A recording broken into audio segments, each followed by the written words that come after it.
علامہ اقبال یوں گویا ہوتے ہیں، سبب کچھ اور ہے جسے تو خود سمجھتا ہے، سبب کچھ اور ہے جسے تو خود سمجھتا ہے، زوال بندہ مومن کا بے زری سے نہیں۔ یعنی مسلمانوں کا زوال یا ہمارا پیچھے ہٹ جانا یہ مال کی کمی کی وجہ سے نہیں ہے، اقتدار کے چھین جانے کی وجہ سے نہیں ہے، ہمارے پاس دولت کی فراوانی نہیں ہے اس لیے ہم پیچھے ہیں، ایسا نہیں ہے۔ قرآن عظیم سے ہم پوچھیں کہ آخر ہماری پستی کا سبب کیا ہے، کیونکہ وہی پیدا کیا ہے، وہی ہماری ساری چیزوں کو جانتا بھی ہے۔ وَلَقَدْ خَلَقْنَا الْإِنسَانَ وَنَعْلَمُ مَا تُوَسْوِسُ بِهِ نَفْسُهُ وَنَحْنُ أَقْرَبُ إِلَيْهِ مِنْ حَبْلِ الْوَرِيدِ۔ رب تعالیٰ فرماتے ہیں ہم نے انسان کو پیدا کیا اور اس کا نفس کیا کیا وسوسے کرتا ہے میں خوب جانتا ہوں، اور میں تو تم سے شہرگ سے زیادہ قریب ہوں۔ اللہ فرماتا ہے تمہاری جانوں سے زیادہ میں تم سے قریب ہوں، تمہارے دلوں میں گزرنے والے خیالات سے بھی میں واقف ہوں۔ یعلم خائنۃ الاعین وما تخفی الصدور، تمہاری آنکھیں جو خیانت کرتی ہیں اور جو دل تمہارا چھپاتا ہے، رب فرماتا وہ بھی میں تمہیں جانتا ہوں۔ عزیزان گرامی، اس کا سبب قرآن عظیم نے جو فرمایا، پچھلے ہفتے بھی میں نے اس آیت کی تلاوت کی تھی۔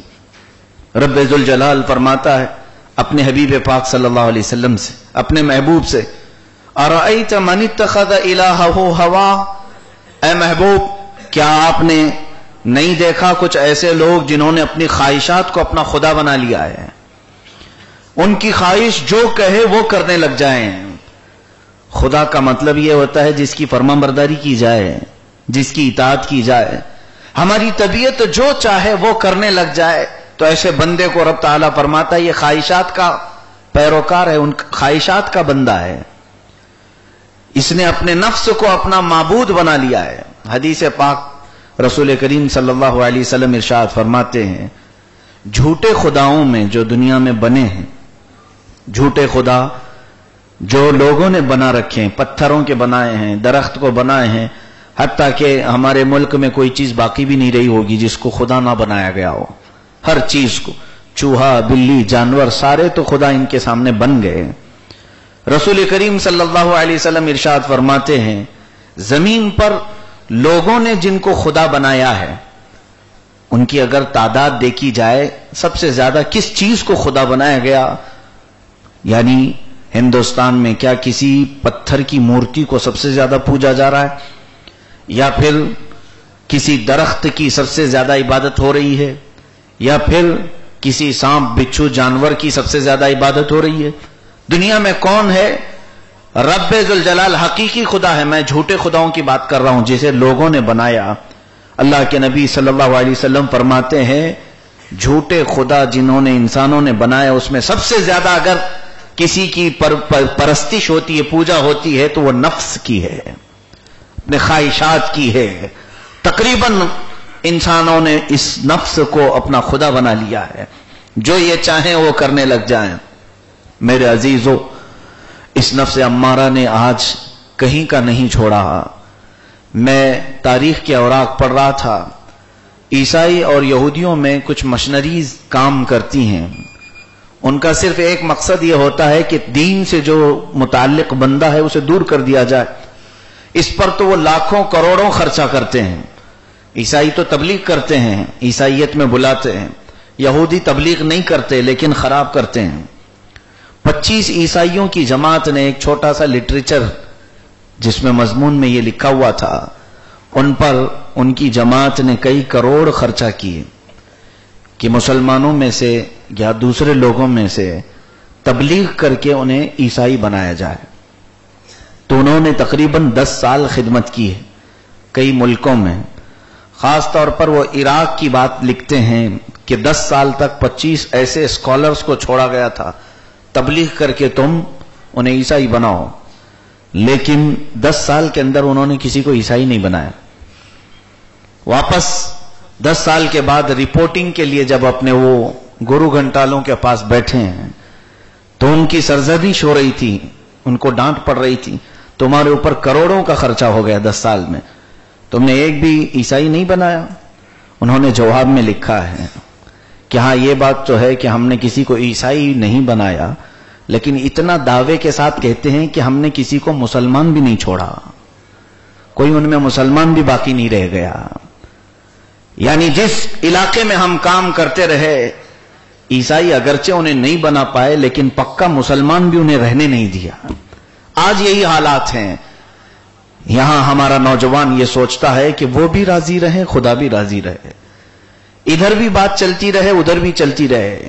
قرآن میں اللہ فرماتا یا ایھا الذین آمنوا ادخلوا فی السلم کافہ ولا تتبعوا خطوات الشیطان، اے ایمان والو اسلام لائے ہو تو پورے اسلام میں آ جاؤ، شیطان کی پیروی نہ کرو۔ یعنی تمہیں اگر اسلام مذہب پیارا ہے، مقدس اسے سمجھتے ہو اور خدائی دین سمجھتے ہو، تو پھر ایک بات یہ بھی سن لو، رب تعالیٰ فرماتا ہے وَلَن تَرْضَىٰ عَنْكَ الْيَهُودُ وَلَا النَّصَارَىٰ حَتَّىٰ تَتَّبِعَ مِلَّتَهُمْ، یہود اور نصارہ عیسائی تمہارے کسی کام سے ہرگز ہرگز راضی نہیں ہوں گے اس وقت تک جب تک کہ تم ان کے دین میں داخل نہ ہو جاؤ۔ لوگ یہ سمجھتے ہیں ان کو دعوت کر کے ہم راضی کر لیں، یہ افطار پارٹیاں اسی لیے تو ہوتی ہیں، ان کو بھی راضی کر لیا جائے، انہیں بھی خوش رکھا جائے۔ قرآن جو کہتا ہے اس میں کوئی چیز غلط نہیں ہو سکتی۔ رب تعالیٰ فرماتا ہے یہ تم سے راضی ہو ہی نہیں سکتے، تمہارے چہرے بدلنے سے آپ سوچتے ہو کہ یہ ہم سے راضی ہو جائیں، میں جلدی سے انہیں دیکھ کر ٹوپی اتار لوں تاکہ وہ مجھ سے راضی رہے کہ ایک سیکولر آدمی ہے۔ ایسا کبھی نہیں ہوگا۔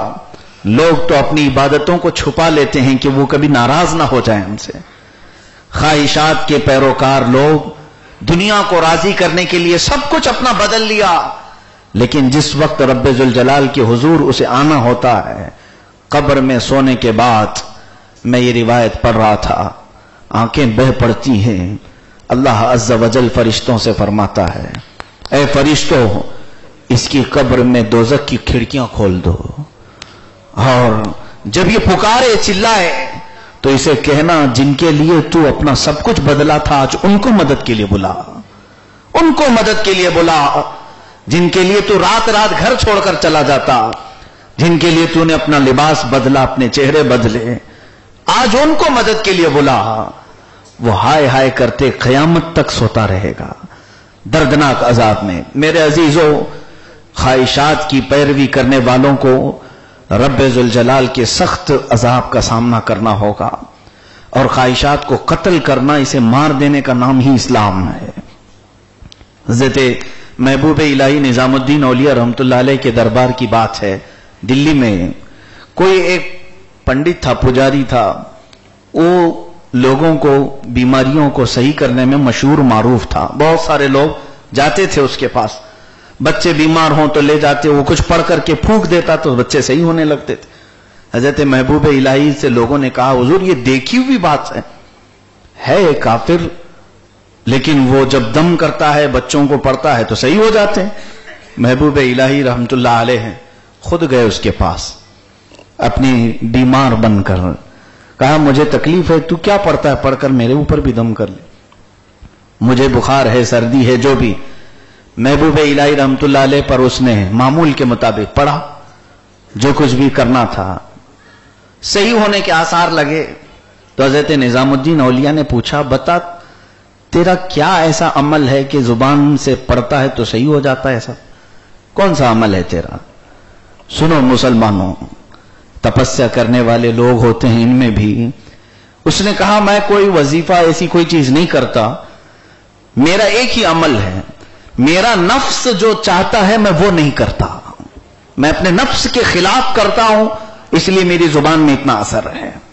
نفس ابھی کہے سو جاؤ تو میں نہیں سوتا، پوری رات نہیں سوتا۔ نفس اگر مجھے حلوہ کھانے کی بات کہے میں کڑوا کھا لیتا ہوں۔ نفس اگر مجھے کہیں جانے کی بات کہے تو میں نہیں جاتا۔ نفس اگر ٹھنڈیوں میں اوڑھنے کے لیے مجھے کہے ٹھنڈی لگ رہی اوڑھ لو تو میں کھلے بدن سو جاتا ہوں۔ میرے نفس کے خلاف کام کرتا ہوں، زبان میں اتنی تاثیر ہے۔ سنو اولیاء کاملین مرض دکھانے کے لیے جاتے تھے اور کبھی مرض کو صحیح کر کے بھی آتے تھے۔ سب سے بڑا مرض تو اس کے دل کے اندر جو تھا وہ کفر ہے، اوروں کے مرض کو صحیح کر رہا ہے۔ محبوب الہی نے کہا اچھا یہ عمل ہے تیرا؟ نفس جو چاہتا ہے اس کے خلاف تو کرتا ہے. نفس آرام پسندی ہے، ہماری طبیعت کیا چاہتی ہے؟ آرام چاہیے، اس کے خلاف کرتا ہے. محبوب الہی رحمت اللہ علیہ نے اس کے کان میں کچھ بات کہی، اس کے کان میں 2 جملے فرمائے. وہ چیخنے لگا اور اس کے بعد کہا لا الہ الا اللہ محمد رسول اللہ صلی اللہ علیہ وسلم. خوشی سے آپ آنے لگے. لوگوں نے پوچھا اسے کیا کہہ دیا آپ نے؟ وہ کسی سے ٹس سے مس نہیں ہوتا. کہا میں نے اس کو تبلیغ نہیں کی، میں نے اس سے کہا تو ہر کام نفس کے خلاف کرتا ہے، بتا اسلام لانے کو تیرا نفس چاہتا ہے؟ اسلام قبول کرنے کے لیے تیرا نفس چاہتا ہے؟ اس نے کہا بالکل نہیں، میں نہیں جانا چاہتا. آپ نے فرمایا تو نفس کے خلاف کام کر کے دکھا، نفس کے خلاف کر کے دکھا. تیرا نفس تو نہیں چاہتا اسلام میں آنا، اور تو نے کہا ہے کہ میں نفس کے خلاف کرتا ہوں. وہ وعدے کا پکا تھا اور وہ کلمہ طیبہ پڑھا اور اسلام میں آیا. یہاں پر اولیاء کاملین نے جو سب سے بڑی مجاہدے اور محنتیں لوگوں سے کروائی وہ نفس کے خلاف. ہماری ہر خواہش کو پورا کرنا یہ ضروری نہیں. لوگ یہ سوچتے ہیں، اور دعائیں بھی یہی ہوتی ہیں اللہ مجھے ساری خوشیاں دے دے. لوگوں کے لیے بھی ہم یہی دعا کرتے ہیں ساری خوشیاں ہی خوشیاں بھر جائیں زندگی میں. یعنی یہی نفس کی خواہش ہوتی ہے. مجھے کڑوا کبھی نہیں ملنا چاہیے، بیماری کبھی نہ آئے، میں دکھ کبھی نہ دیکھوں، غم کبھی نہ دیکھوں. یہ تو نفس کی خواہش ہی ہے. یہی ہماری طبیعت چاہتی ہے کہ ہم کبھی بھی تکلیف میں نہ آئیں. میرے عزیزو، اولیاء کاملین کے پاس کوئی جاتا تھا تو سب سے پہلے اسے آزمائش میں ڈالا جاتا تھا. حضرت جنید بغدادی رضی اللہ تعالیٰ عنہ سید الطائفہ ہیں، ان کے ماموں حضرت سری سختی رضی اللہ تعالیٰ عنہ جو پیر بھی ہیں ان کے ماموں بھی ہیں. جب جنید بغدادی کی تربیت کرنے لگے تو فرماتے ہیں کہ خلافت دینے کا وقت آیا. خلافت کو لوگ آسان سمجھتے ہیں. حضرت جنید بغدادی کو ہاتھ میں ایک کھٹوری دے کر کے چوراہے پر بیٹھا دیا کہ لوگ تیری کھٹوری میں پیسے ڈالتے جائیں، وہی لیتے آنا، کسی سے جھگڑا مت کرنا. یہ جنید بغدادی رضی اللہ تعالیٰ عنہ چوراہے پر بیٹھے رہے اور 2 لوگوں کو حضرت سری سختی نگرانی کے لیے دور کھڑا کرتے تھے. دیکھنا دن بھر جنید کیا کرتا ہے، کسی سے لڑتا بھڑتا ہے. کچھ لوگ آتے تھے راستے میں چھیڑ کر کے چلے جاتے، کوئی ان کے اوپر مٹی ڈال کے چلا جاتا، بہت برداشت کرتے. ایک دن جنید بغدادی نے کسی کا کپڑا پکڑ کر کھینچا تو 2 مریدین نے آ کر کے حضرت سری سختی سے کہا آج تو جنید نے فلاں سے لڑ لیا. حضرت سری سختی نے اور لمبا کیا مجاہدہ، کہا کہ جنید کو ابھی کچھ نہیں دیا جائے، ابھی بیٹھو، ابھی اور بیٹھو. پھر دیکھا 2 دن کے بعد، دیکھو آج کیا کرتا ہے. پھر آج لوگ کچھ پیسے ڈالتے اور کچھ انہیں چڑھاتے، کچھ گالیاں دیتے، کچھ تانا مارتے. برداشت کرتے رہے. شام ہونے سے قریب تھی کہ آپ نے پلٹ کر کے ان کو جلال میں کچھ باتیں سنائی لوگوں کو. پھر پیر و مرشید کے پاس لوگوں نے کہا مارا تو کسی کو نہیں آج، لیکن سخت سنا دیا جنہوں نے ان کو بولا. حضرت سری سختی نے کہا اور بیٹھاؤ، اور بیٹھاؤ. پھر چند دنوں کے بعد لوگوں نے آ کر کے کہا حضور آج تو غضب ہو گیا، جنید پر لوگوں نے پتھر بھی مارے، دھول بھی ڈالی، کپڑے بھی پھاڑے، یہاں تک کہ پیشانی پر بھی زخم ہے، لیکن نہ کسی سے لڑا، نہ کسی کو کچھ اف تک کہا. حضرت سری سختی نے اپنا امامہ اتارا اور جنید بغدادی کو پہنایا. کہا آج تم نے نفس کو مارنے کا کام مکمل کیا ہے. میرے عزیز و اولیاء کاملین کا طریقہ ہی یہ رہا ہے. اب میں چلوں اپنے حالات کے اعتبار سے، ہم جو چاہیں وہ ہمارے سامنے ہو جائے، ہماری طبیعت جس کو پسند کرے وہ ہمیں مل جائے، یہی ہماری خواہش. اس بات کو لے کر کے تو گئی گھر ٹوٹتے ہوئے ہم نے دیکھا. کچھ بیویاں صرف اس لیے خلا کا مقدمہ لے کر کے آتی ہیں میری خواہشات پوری نہیں کرتا، میرے سامان مانگی ہوئی چیزیں نہیں لا کر کے دیتا، میرا شوہر میرے لیے کپڑے صحیح لا کر کے نہیں دیتا، محلے والے سب اچھے کپڑے پہنتے ہیں مجھے یہ نہیں پہنا پاتا. شادی کرنے کے بعد کچھ عورتوں کی خواہشات جس کا بند ٹوٹ جاتا ہے. ارے ہمارے پاس ایسی شکایتیں بھی تھی، میک اپ سیٹ نہیں آتا اس کے ذریعے سے، شادی ہو کر اتنے سال ہو گئے اس نے ایک بالی نہیں پہنایا. انہی تمام چیزوں کو دیکھ کر گھر ٹوٹتے ہوئے ہم نے دیکھا. اللہ کے نبی صلی اللہ تعالی علیہ وسلم رسول کریم صلی اللہ تعالی علیہ وسلم اپنی لخت جگر زہرا کو جس گھر میں بیاہ کر کے دیا تھا مولا علی شیر خدا رضی اللہ تعالیٰ عنہ کے، اور وہ علی مرتضی حضور پاک صلی اللہ تعالی علیہ وسلم کے داماد، کائنات کے سب سے عظیم دولہا اگر کوئی ہیں تو وہ مولا علی شیر خدا ہیں، جن کے عقد میں جنتی خواتین کی سردار آئی ہیں، لیکن حالات ایسے تھے دن بھر مزدوری کرتے تھے ایک یہودی کے کھجوروں کے باغیچے میں، اور 2 درہم صرف تنخواہ لے کر کے آتے تھے، جس سے تھوڑا آٹا آتا تھا، گوندھی جاتی تھی تو 5 روٹیاں بنتی تھی۔ یہ حضرت علی رضی اللہ تعالیٰ عنہ کی مزدوری۔ آج ہمیں بہت ساری چیزیں چاہیے، خیر اپنی بیٹیوں کو اچھی جگہ دینا، لیکن ان کو صبر سکھا کر کے دو کہ اللہ تعالیٰ نے تیرے مقدر میں جتنا رکھا ہے انہی چیزوں کا شکر کرتی رہ جا، اللہ مزید دینے کا وعدہ فرماتا ہے۔ جتنا ملا اس پر کبھی شکر نہیں کیا، جس نے آج تک تمہیں کھلایا اچھے طرح سے، تمہارے بچوں کو پہنایا، اس کا ذکر عورتیں کبھی نہ کریں، لیکن جو تکلیف پہنچی اس کو پوری کائنات میں بیان کرتی پھر رہی ہیں، محلے محلے بیان کر رہی ہیں۔ یہ خواہشات کو معبود بنانے والے لوگ ہیں جن کو قرآن میں اللہ فرماتا ہے۔ رسول کریم صلی اللہ تعالی علیہ وسلم کی اس لخت جگر کی بات میں سناؤں، حضور پاک صلی اللہ تعالی علیہ وسلم کا گھرانہ کیا ہمارے لیے نمونہ نہیں ہے، ہمارے لیے آئیڈیل نہیں ہے؟ ایک دن سیدنا عمر ابن خطاب رضی اللہ تعالیٰ عنہ حضرت ابو بکر صدیق گھر سے باہر نکلے ہیں، بھوک کی شدت ایسی تھی کہ دونوں کے پیٹ سے لگے ہوئے تھے، باہر دوپہر کے وقت آئے، حضور پاک صلی اللہ علیہ وسلم اپنے گھر سے باہر نکلے، پوچھا حضرت ابو بکر و عمر سے کیوں اس وقت تم باہر آئے ہو؟ دونوں نے کہا حضور بھوک بہت ستا رہی ہے، ہم یہ سوچے کہ آپ کو دیکھ لیں تو بھوک ٹھنڈی ہو جائے، آپ کے چہرے کی لذت سے ہماری بھوک ختم ہو جائے۔ نبی کونین صلی اللہ علیہ وسلم نے ارشاد فرمایا عمر میرے گھر میں 3 دن سے چولہا نہیں جلایا گیا، یہ مت سوچو کہ میں کھا پی کر کے اپنے بستر پر آرام کر رہا ہوں۔ اللہ کے نبی صلی اللہ علیہ وسلم نے کہا چلو تم نکلے ہی ہو تو ہم کچھ انتظام کریں۔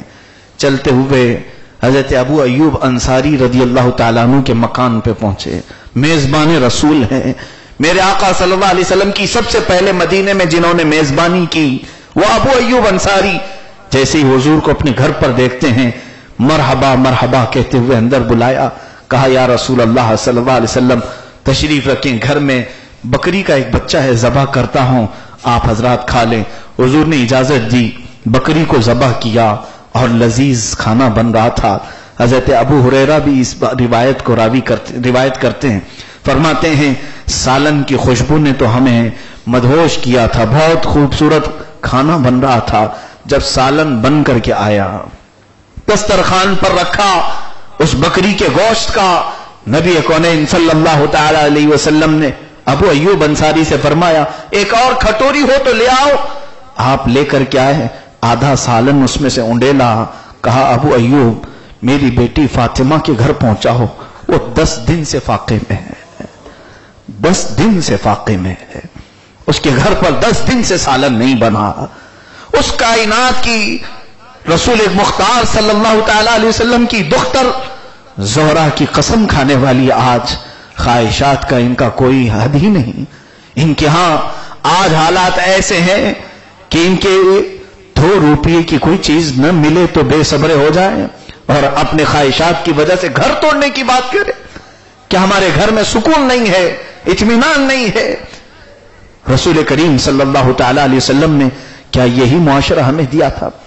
میرے عزیزوں آج بچوں کی ہر خواہش کو پوری کرنا باپ سمجھتا ہے یہ میری زندگی کی سب سے بڑی چیز ہے، دن بھر پسینے کما کما کر کے لا رہا ہے اور اپنی صحت کو گنوا رہا ہے۔ بچے نے محلے میں کسی امیر زادے کے بڑے قیمتی کھلونے کو دیکھا، باپ سے لپٹ گیا، کہا مجھے بھی ویسا کھلونا چاہیے۔ باپ کی تنخواہ 5000 ہے اور یہ کھلونا 7000 کا مانگتا ہے۔ باپ منع نہیں کیا، ادھر ادھر سے قرضے لے کے آیا کہ بچے کو خوش کر دوں، بچہ میرا مانگ رہا ہے کہیں سے لے آؤ۔ 7000 کا کھلونا کئی لوگوں سے قرضے کے بعد دے دیا، دلا دیا۔ تم کیا سمجھتے ہو تمہارے بچے کو تم نے خوش کر دیا؟ تمہارے بچے کو تم نے محبتوں بھرا تحفہ دے دیا. قسم رب ذوالجلال کی، یہ خواہشات کا بند موت تک نہیں ٹوٹے گا. تم پوری دنیا اس کے قدموں میں لا کر رکھ دو، تم سے وہ کبھی راضی نہیں ہوگا. اس کی خواہشات اور بڑھتی جائیں گی. باپ یہاں پر قاتل بنتا جا رہا ہے، دشمن بنتا جا رہا ہے.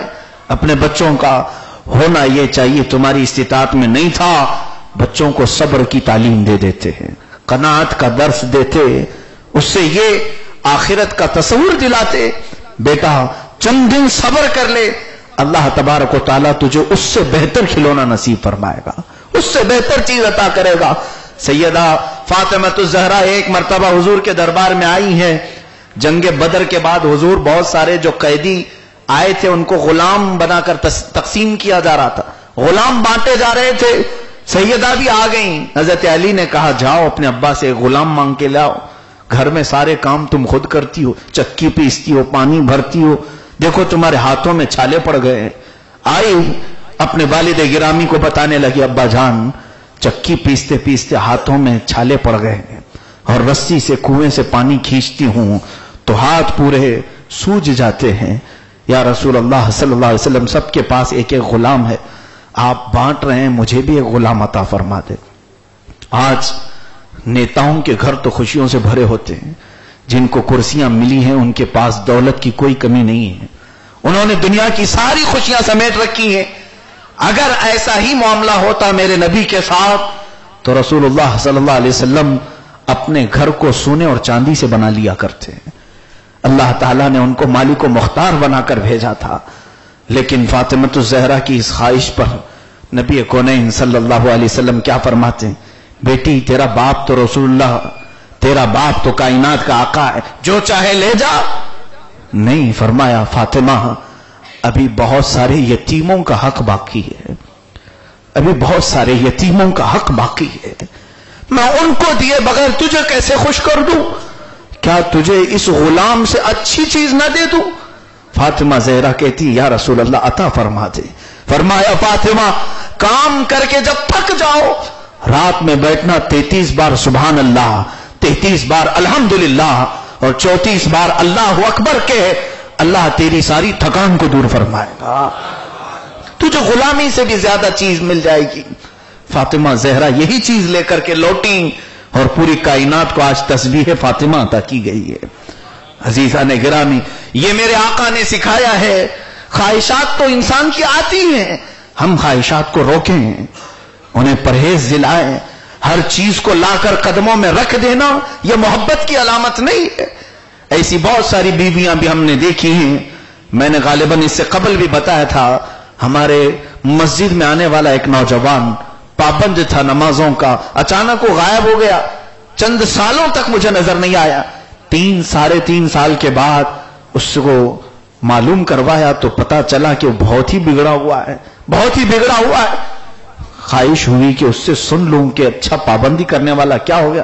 کہا شادی ہوئی، بچے ہوئے تھے، میں کماتا تھا شہر میں، لیکن میری کمائی میرے گھر والوں کو کافی نہیں ہوتی تھی. میری عورت کے کپڑے، میرے بچوں کی ساری چیزیں آ نہیں پاتی تھی. روز مجھے میری بیوی تانا مارتی تھی کہ لوگ کما کما کر کے اپنی بیویوں کو رانی بنا کر رکھے ہیں، تو مجھے کیا خادمہ بنا کر رکھا ہے، میرے لیے یہ مشین نہیں ہے، وہ مشین نہیں ہے. بہرحال میں تنگ آ کر کے بنگلور چلا گیا، وہاں کام کرنے کے لیے تھوڑا سا اچھی جاب لیا. اب اس اچھی جاب سے بھی میں پیسے بھیجتا رہا، یہاں پھر خواہشات بڑھتی ہی رہی، بہت مطالبے ہوتے رہے. ٹینشن میں آ کر میں نے سگریٹ پینا شروع کیا. اتنے سگریٹ پیتا تھا. بعد میں پھر لوگوں نے مجھے بتایا کہ پیسے جو ہے جوئے میں لگا دے ڈبل ہو کر کے ملتے ہیں. تو میں پیسے لے کر جوئے میں لگانے لگا. ایک بار تو ڈبل ہو کے ملے، پھر اس کے بعد خسارہ ہی خسارہ، نقصان ہی نقصان ہونے لگا. میری ایسی لت پڑ گئی کہ جوئے کے لیے میں قرضے لے کر کے ڈالنے لگا. اب قرض خواہ جب مجھے مارنے آتے تھے، یہ سارے ٹینشن گھر سے دور ہوا. پھر مجھے شراب کی عادت لگی، میں شراب پی کر کے کٹوں پر پڑا رہتا. یہ سارے حالات سننے کے بعد کلیجہ منہ کو آنے لگا. ایک مسلمان پابند صوم و صلات بچے کو خواہشات کی اس رانی نے بگاڑ کر کے رکھ دیا، اور اس کی خواہشات پر صبر نہیں تھا، اس کو کہیں کا نہیں چھوڑا. میرے عزیزو، میں آپ سب کے گھروں کو بھی یہ دعوت دینا چاہوں گا، اللہ کے رسول صلی اللہ تعالی علیہ وسلم نے جو چیز ہمارے لیے عبرت کے طور پر ارشاد فرمائی ہے کہ دنیا چند دنوں کی ہے، یہاں جس نے بہت عائش کیا اسے آخرت کے عائش کو چھوڑنا پڑے گا، آخرت کے آرام کو چھوڑنا پڑے گا۔ سب کچھ تجھے یہاں مل گیا، وہاں کا مت سوچنا، اگر چند چیزیں تو نے یہاں چھوڑ دی، اللہ تیرے لیے آخرت میں بہت کچھ عطا فرمائے گا، بہت کچھ عطا فرمائے گا۔ حضرت ابھی خواہشات کی بات کرتا ہوں، امام حسن بصری کی بات سنی ہوگی آپ نے۔ حسن بصری یہ وہ بزرگ ہیں، ان کی محفل میں بیٹھنے والا روئے بغیر اٹھتا نہیں تھا، آنکھوں سے آبشار جاری ہو جاتے تھے۔ حسن بصری کی زبان میں وہ تاثیر تھی، ان کو خود کہتے ہوئے ہم نے پڑھا ہے، وہ خود اپنا واقعہ لکھتے ہیں، میں کوئی بہت بڑا پرہیزگار نوجوان نہیں تھا، جوانی میں میری ایسا تھا کہ میں بہت مالدار تھا، پیسوں کا انبار تھا، میں بصرہ، بغداد، کوفہ ہر جگہ کے عیش کو دیکھ چکا تھا۔ ایک میلہ لگا تھا، میں وہاں گیا تو ایک بہت ہی حسین و جمیل لڑکی مجھے نظر آئی، خوبصورت لڑکی تھی، اس کو دیکھتا رہ گیا، دیکھتا ہی رہ گیا اور اس کا پیچھا کرنے لگا تو وہ لڑکی پلٹ کر کے مجھ سے کہتی کہ اے بندے، کیا تجھے حیا نہیں آتی، شرم نہیں آتی، تو ڈرتا نہیں؟ تو حسن بصری کہتے میں نے پوچھا کس سے ڈروں، کس سے حیا کروں؟ تو اس نے کہا اس نے جس نے تجھے اور مجھے بھی بنایا ہے، رب ذوالجلال جو تیری آنکھوں کی خیانت کو جان رہا ہے، رب ذوالجلال کے حضور کھڑے ہونے کا تجھے خوف نہیں آتا؟ حسن بصری کہتے ہیں یہ کچھ مجھے اثر نہیں کیا، ایسے تو بہت خطیب لوگ، مقرر لوگ سناتے ہی رہتے تھے، مجھے ایسی کوئی بات لگی نہیں۔ میں نے کہا ہاں ڈرتا ہوں، لیکن تیرے خوبصورتی میں تو میں ڈوب گیا ہوں۔ اس خاتون نے پوچھا اچھا میرے جسم میں کیا چیز تجھے بہت اچھی لگتی ہے؟ انہوں نے کہا حسن بصری نے کہ تیری آنکھیں جھیل جیسی خوبصورت ہیں، تیری آنکھیں اتنی بلا کا حسن رکھتی ہیں کہ کوئی بھی اس پر فدا ہوئے بغیر نہیں رہتا۔ حضرت حسن بصری رضی اللہ تعالیٰ عنہ یہ فرماتے ہیں اپنی جوانی کی بات، کہا اس عورت نے ٹھیک ہے بہت اچھی بات، میری آنکھیں بہت خوبصورت ہیں۔ وہ چلی گئی گھر، تھوڑی دیر کے بعد اس کی خادمہ ایک برتن میں کپڑا اوڑھ کر کے لے کے آئی اور برتن حسن بصری کے پاس پیش کیا، تحفہ تھا جس کو تم تاڑ رہے تھے اتنی دیر سے، تمہاری محبوبہ نے تحفہ بھیجا ہے۔ حسن بصری جلدی سے لیے، دیکھا تو اس میں کٹی ہوئی آنکھیں رکھی تھی، آنکھیں کٹی ہوئی رکھی تھی اور دیدے پورے اس کے اندر خون میں لت پت نظر آ رہے تھے۔ تو حسن بصری یہ دیکھ کر پوچھتے ہیں یہ کیا ہے؟ کہا کہ تمہاری وہ محبوبہ جس کی آنکھوں میں تم ڈوبنا چاہتے تھے، اس نے یہ تجھے آنکھیں پیش کی اور لکھ کر کے بھیجا تھا، ایسی آنکھوں کی مجھے ضرورت نہیں جو میرے اور میرے رب کے درمیان خلل پیدا کرے یا کسی کو فتنے میں ڈالے، مجھے ایسی آنکھوں کی ضرورت نہیں۔ حسن بصری کہتے ہیں میرے دل پر یہ بات لگی اور اس کے بعد میں روتا ہوا آیا، دھاڑے مارتا ہوا رات بھر مولا کے حضور روتا رہا۔ صبح ہو گئی تو خیال آیا جا کر اس خاتون سے معافی تو مانگ لوں کہ اس نے میری توبہ کا وہی ذریعہ بنی، مجھے ہدایت دے دیا، میں اس کے ساتھ جو غلط کیا جا کر معافی مانگ لوں۔ حسن بصری کہتے ہیں جب صبح اس کے محلے میں پہنچا تو دیکھا کہ اس کا جنازہ جا رہا تھا، اس کا جنازہ نکلا ہوا تھا، خاتون انتقال ہو چکا۔ حسن بصری فرماتے ہیں اس واقعے نے میری زندگی کو پلٹ دیا، میری زندگی کو پھر سے رب ذوالجلال کے حضور ایسا لگا دیا۔ خواب میں نے اس عورت کو دیکھا، پوچھا کہ کس حالت میں ہے اور مجھے کچھ بتا۔ وہ عورت کہتی ہے جب تو تنہائی میں ہو تو بھی مولا سے ڈر، جب مجمع میں ہو تب بھی مولا سے ڈر، جب مجمع میں ہو تب بھی اللہ سے ڈر اور جب تنہائی میں ہو تب بھی اللہ سے ڈر۔ اور وہ ایک نصیحت یہ کرتی ہے اے حسن تو نے دیکھا ہی کہاں ہے رب کے مشاہدے، اگر دیکھا ہوتا تو مجھ جیسی کو تو اپنا دل نہیں دیتا، ان آنکھوں پر پڑی گند کو نکال، مولا کا حسن اور تیرے حبیب کا حسن کیا تیرے لیے کم ہے؟ جس دن تیری آنکھوں سے یہ حجاب ہٹ جائیں گے تجھے صرف ایک بار مصطفیٰ کا حسن دیکھنے مل جائے، دنیا کا حسن تیری آنکھوں میں ہیچ نظر آئے گا۔ عزیزہ نے گرامی حسن بصری فرماتے اس دن سے میں نے یہ سیکھ لیا، ہر وہ چیز جو آنکھ چاہے کرنے لگ جائے تو پھر ہمارے جہنم میں جانے کا راستہ بہت آسان ہو جائے گا، بہت آسان ہو جائے گا۔ ہماری ہر چاہی ہوئی چیز مل جائے، اگر ہم یہ سوچنے پر لگ جائیں تو دوزخ کا راستہ بہت آسان ہو جائے گا، بہت آسان ہو جائے گا۔ طبیعت یہ چاہتی ہے مسجد کی طرف نہ جاؤں، سو جاؤ، سو جاؤ اپنے گھروں پر۔ طبیعت یہ چاہتی ہے مؤذن پکار پکار کر کے بلائے پھر بھی نہ جاؤں، جاؤ اپنے کاموں میں لگے رہو۔ مگر میں یہ کہتا ہوں طبیعت کا سنتے رہو اور دوزخ کا راستہ بہت آسان ہوتا جائے گا، بہت جلدی اس طرف چلے جاؤ گے۔ ہاں آخرت کا عیش چاہتے ہو تو چند چیزیں چھوڑ دو۔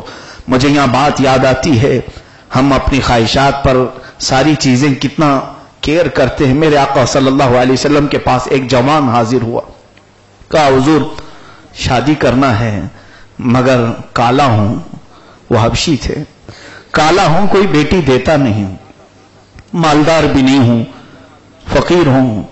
رسول کریم صلی اللہ تعالی علیہ وسلم نے ایک چٹھی لکھی اور ایک انصار صحابی ان کے گھر بھیجا، جاؤ ان کی ایک بیٹی ہے وہ تمہارے رشتے میں دینا چاہتا ہوں، جاؤ ان سے کہہ دو۔ یہ نوجوان آیا اس صحابی رسول کے گھر پر، اکلوتی بیٹی ہے، سنو میرا یہ پیغام گھر کی بچیاں سنتی ہوں گی تو وہ اپنے اخلاق کو ذرا سنوار لیں، اپنے عادات اور اپنی تمیز کو ذرا سنوار لیں۔ میرے آقا نے کون سا معاشرہ ہمیں دیا تھا؟ نوجوان گھر کی دہلیز پر کھڑا ہے اور اس صحابی سے کہتا ہے مجھے اللہ کے نبی نے بھیجا۔ پوچھا انہوں نے کیوں بھیجا؟ سنا ہے آپ کے گھر میں جوان بیٹی ہے، میں نکاح کرنا چاہتا ہوں۔ صحابی اور ان کی اہلیہ دونوں دیکھنے لگیں۔ رسول اللہ صلی اللہ علیہ وسلم کے حکم کے بعد پھر کوئی مجال بھی نہیں کہ انکار کریں، لیکن بیٹی ہی تو تھی، بیٹی ہے۔ صحابی اپنی بیوی سے پوچھتے ہیں کیا ہم اس نوجوان کو اپنی بیٹی دے دیں؟ اہلیہ نے کہا حضور نے فرمایا ہے لیکن پہلے اپنی بیٹی سے پوچھ تو لیں وہ بھی پسند کرتی ہے کہ نہیں کرتی۔ اور جہاں تک مجھے لگ رہا ہے وہ لڑکی جس کے ہاں یہ رشتہ گیا مدینے کی سب سے حسین و جمیل لڑکی ہے، خوبصورت لڑکی۔ ماں اور باپ نے کہا ہماری بیٹی شہزادیوں کی طرح خوبصورت ہے، چلو رسول اللہ کے ہاں جا کر کے پوچھ تو لیں، بات کر لیں، کیا کوئی اور بھی رشتہ ہو سکتا ہے آقا اس کے برابر کا ہماری بیٹی کا؟ کالے نوجوان کو حضور صلی اللہ علیہ وسلم نے بھیجا ہے جس کے پاس رہنے کا گھر نہیں۔ ابھی یہ ماں باپ دروازے پر کھڑے ہو کر اس نوجوان سے بات کر رہے ہیں، اندر سے بیٹی نے سن لیا اور وہ پردہ شعار عفت معاب خاتون شہزادی اندر سے اپنے ماں باپ کو بلاتی ہے اور کہتی ہے اے میرے والد گرامی، میری والدہ، آپ نے مجھے کس کی محبت دے کر اب تک پالا تھا؟ کس کی محبت دے کر کے اب تک پالا تھا؟ حسن کی یا صاحب حسن مصطفیٰ کی محبت دے کر؟ ماں کی آنکھوں سے آنسو آئے، کہا ہم نے بچپن سے تجھے مصطفیٰ کا حسن ہی بتایا ہے۔ اس لڑکی نے کہا مجھے معلوم تو نہیں کہ دروازے پر کیسا نوجوان کھڑا ہے، مجھے معلوم نہیں کہ اس کا گھر کیسا ہے، اس کا مال کتنا ہے، مجھے یہ معلوم نہیں، لیکن اتنا ضرور معلوم ہے کہ رشتہ مجھے کائنات کے آقا نے بھیجا ہے، میرے مصطفیٰ نے مجھے رشتے کے لیے بھیجا ہے۔ چاہے اب دنیا کا سب سے حسین شہزادہ کیوں نہ آئے، آپ کی بیٹی کسی کا نکاح قبول نہیں کرے گی، صرف اس کا نکاح قبول کرے گی جس کو میرے مصطفیٰ نے گھر تک بھیجا ہے۔ حبیب صحابی رونے لگے اور رسول کریم صلی اللہ علیہ وسلم کے حضور حاضر ہوئے۔ میرے آقا نے دیکھتے ہی بشارت دی، اے میرے صحابی، تم نے اپنے گھر میں جس بچی کو پالا ہے وہ جنتی خاتون ہے، جنتی خاتون ہے، ہماری خواہشات جو چاہے وہ ہو جائے۔ آج اس لیے رشتے ٹوٹے کہ اس کے چہرے پر داڑھی ہے، بہت سارے رشتے اس لیے ٹوٹے کہ اس کی داڑھی ہے، یہ کالا ہے۔ مرد اس لیے عورتوں کو چھوڑ دیے کہ اس کے پیٹھ پر ایک تل ہے۔ ابھی کے معاملات ہیں، ابھی ایک شادی ہوئی ہے، 8 دن کے بعد طلاق ہوئی، پوچھا کیوں؟ کہا دلہن کی پیٹھ پر مسا تھا کالا، اس وجہ سے طلاق ہوگی، ہمیں بتایا نہیں گیا۔ یاد رکھو رب ذوالجلال کے حضور پھر تمہیں بھی کھڑا کیا جائے گا. اور اس مولا کو دیر نہیں لگتی. تم نے اس کے کالے تل پر طلاق دی. اگر وہ مولا چاہے تو تجھے کینسر میں سڑا بھی سکتا ہے. دنیا تجھے سونگھنے بھی نہیں آئے گی, تجھے دیکھنے بھی نہ آئے گی. تم کیا سمجھتے ہو عیب انسان خود دیتا ہے؟ بیماریاں یہ رب کی طرف سے آتی ہیں, مولا کی طرف سے آتی ہیں. جن چیزوں کو تم نے عیب سمجھ کر کے ٹھکرا دیا, قیامت کے دن اگر مولا تمہیں سڑا گلا سمجھ کر ٹھکرا دے, کس کو مدد کے لیے پکارے؟ عزیزان گرامی, اگر ہم دیکھیں تو خواہشات کبھی ہماری ختم نہیں ہوتی, ہماری تمنائیں کبھی ختم نہیں ہوتی. ہم صرف اس بات پر قناعت کر لیں اللہ عز و جل نے جتنا ہمیں دیا ہے یہی ہمارے لیے بہت ہے. اور شکر کی زندگی اتنی پیاری ہے. بنی اسرائیل میں ایک نوجوان اور ایک لڑکی دونوں محبت کرتے تھے. یہ کیسے لوگ ہیں؟ محبت کرتے تھے اور دعا بہت کیے کہ اللہ ہمارا نکاح آپس میں ہو جائے. نکاح ہو گیا. نکاح ہونے کے بعد اس کو امام غزالی نے لکھا ہے, عورت رات میں کھڑی ہو گئی کہ بہت محنت کے بعد مولا نے, بہت دعاؤں کے بعد مولا نے مجھے اچھا دولہا, میرا محبوب مجھے دے دیا ہے. تو شکرانے کے لیے کھڑی ہوئی. صبح ہو گئی, رات میں دونوں ملاقات نہیں کر سکے. دوسری رات آئی, پھر آپ بستر پہ جانے سے پہلے خاتون نے سوچا کہ رب کا شکر ادا کر لوں کہ میرے مانگی ہوئی چیز اس نے دے دیا, میری مانگی ہوئی چیز اس نے دے دیا. دونوں رات بھر کھڑے ہوتے تھے. اس طرح رب تعالیٰ کے شکر میں ان کے 80 سال گزر گئے. 80 سال گزر گئے اور دونوں ایک دوسرے سے ملاقات بھی نہیں کر پائے.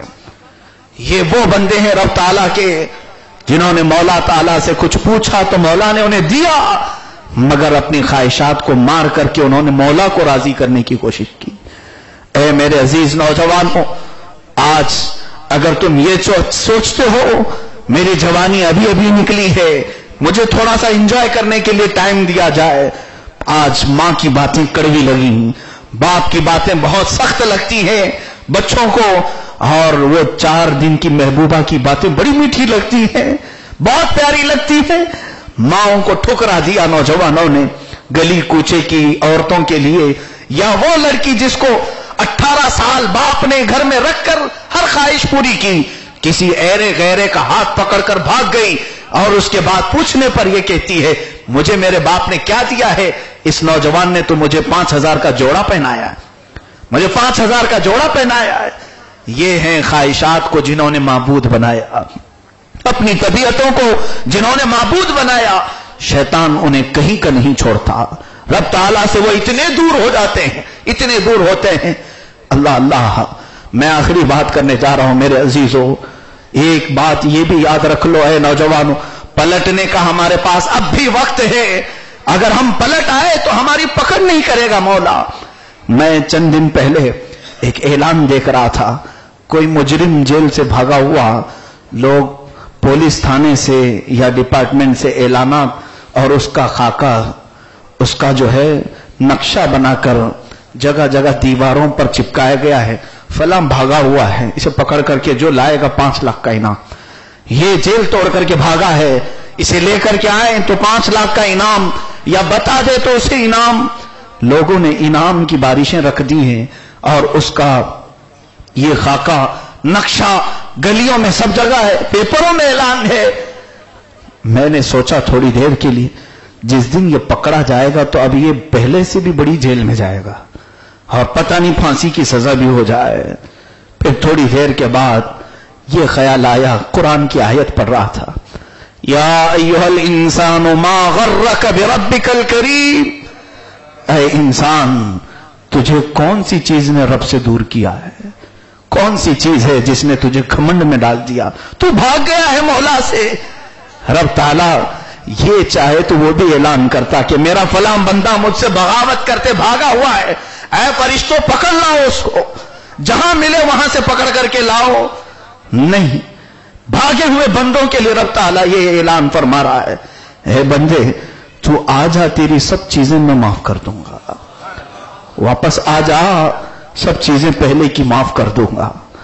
تجھے جو کچھ کیا ہے سب بخش دوں گا, اپنے محبوبوں میں شامل رکھوں گا. بندے جو بھاگے ہوئے مولا سے دور, اپنی خواہشات کو جنہوں نے معبود بنایا. ایسا نہیں ہے میرے عزیزوں کہ اب تو ہمارے گناہ بہت ہو گئے، اب میں توبہ کروں تو میرا مولا کیا کرے گا. نہیں، میرے آقا صلی اللہ علیہ وسلم سے رب تعالیٰ ارشاد فرماتا ہے بنی آدم سب خطا کرتے ہیں، آدم کی اولاد سب گناہ کرتی ہے، لیکن ان میں سے مجھے سب سے زیادہ وہ بندہ پسند ہے خطا کرنے کے بعد مجھے منانے کے لیے آ جاتا ہے. فرشتے کہتے ہیں اے مولا یہ کتنی مرتبہ گناہ کرتا ہے، پھر توبہ کرتا ہے، پھر گناہ کرتا ہے، پھر توبہ کرتا ہے، تو اسے کچھ کرتا نہیں. رب تعالیٰ فرشتوں سے فرماتا ہے فرشتوں وہ بار بار میرے پاس اس لیے آتا ہے کہ مجھے رحیم سمجھتا ہے. دنیا میں کوئی بار بار کسی سے معافی نہیں مانگتا. پہلی مرتبہ ایک بار ہو گیا، دوسری بار ہو گیا، تیسری بار جانے کے لیے اس آدمی کے پاس قدم لڑکھڑاتے ہیں. وہ اگر یہ کہہ دے کہ یہ تو تیری عادت بار بار تو کرتا ہے پھر آتا ہے. آج کے بعد ہماری تو عادت یہ ہے کہ دوسری بار بھی ہم نہیں کرتے معاف. پہلی بار ہو گیا، دوسری بار پکڑا جائے نہیں معاف کرتے. لیکن رب تعالیٰ فرماتا ہے 70 بار گناہ کر کے پھر بھی وہ میرے پاس آئے میں اسے معاف کر دوں، اسے معاف کر دوں. میرے عزیزوں پلٹنے کا وقت ہے. نوجوانوں سے میں گزارش کروں گا خواہشات کو جنہوں نے اپنا معبود بنا لیا ان کے جانے کے وقت رب تعالیٰ کی طرف سے پھر یہ صدا آئے گی اے بندے تجھے میں زندگی بھر بلاتا رہا تو نہیں آیا، زندگی بھر بلاتا رہا تو میرے حضور نہیں آیا. چند دنوں کے بعد دیکھ تجھے میرے بندے پکڑ کر کے لائیں گے. کیسے پکڑ کر کے لائیں گے؟ تیری ناک میں روئی ٹھونس کر کے، تیرے انگوٹھوں کو باندھ کر کے، تجھے سفید کپڑے پہنا کر کے میرے پاس اٹھا کر کے لائیں گے اور بے یارو مددگار چھوڑ کر کے چلے جائیں گے. اس سے پہلے کہ تو زندگی میں آ جا، زندگی میں آ جا، تجھے پکڑ کر کے تیرے دوست لا کر میرے پاس چھوڑ دیں گے. جن کی دوستی پر تو گھمنڈ کرتا ہے، جن کی رشتہ داریوں پر تو فخر کرتا ہے، یہ پکڑ کر کے میرے ہی پاس لے کر کے آئیں گے، تجھے میرے ہی پاس لا کر کے چھوڑ جائیں گے. میرے عزیزوں ایسے ہزاروں ہمارے دوستوں کو ہم باندھ کر کے لے جا کر چھوڑ آئے ہیں مولا کے پاس. آج ہم جانتے بھی نہیں رب تعالیٰ نے ان کے ساتھ کیا کیا. ہم تو انہیں اندر دبا کر کے چلے آتے ہیں. ایک دن ہمارے ساتھ بھی یہی ہونے والا ہے. مولا بلا رہا ہے حی علی الصلاۃ حی علی الفلاح، آؤ میری طرف، نماز کی طرف آؤ، بھلائی کی طرف. نہیں جانا چاہتے نہ جاؤ، تمہارے دوست ہی پکڑ کر کے لے جائیں گے، تمہارا باپ باندھ کر کے لے جائے گا، تمہارے بھائی باندھ کر کے لے جائیں گے. مجھے بات یہ یاد آتی ہے جب ہم اپنے ہی باپ کو اپنے جنازے میں رکھتے ہیں، سنوارتے ہیں، یہ ہمارا خیال بھی نہیں آتا کہ ہم کہاں چھوڑنے جا رہے ہیں، کہاں لے کر کے جا رہے ہیں. آپ نے سوچا کبھی پیٹ پر بھی باندھ دیتے ہیں میت کو، ناک میں روئی ٹھونستے ہیں اور آنکھوں میں کانوں میں ہم بند کرنے کے لیے پٹیاں لگاتے ہیں.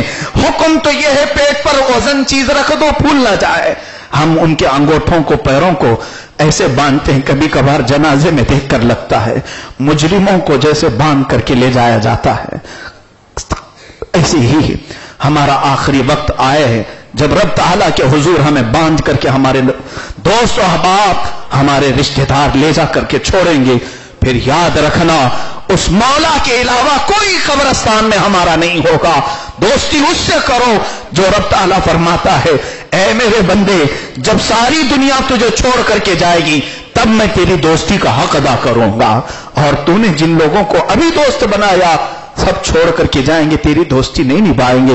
رب تعالیٰ ہمیں اپنی خواہشات کے خلاف کی توفیق عطا فرما.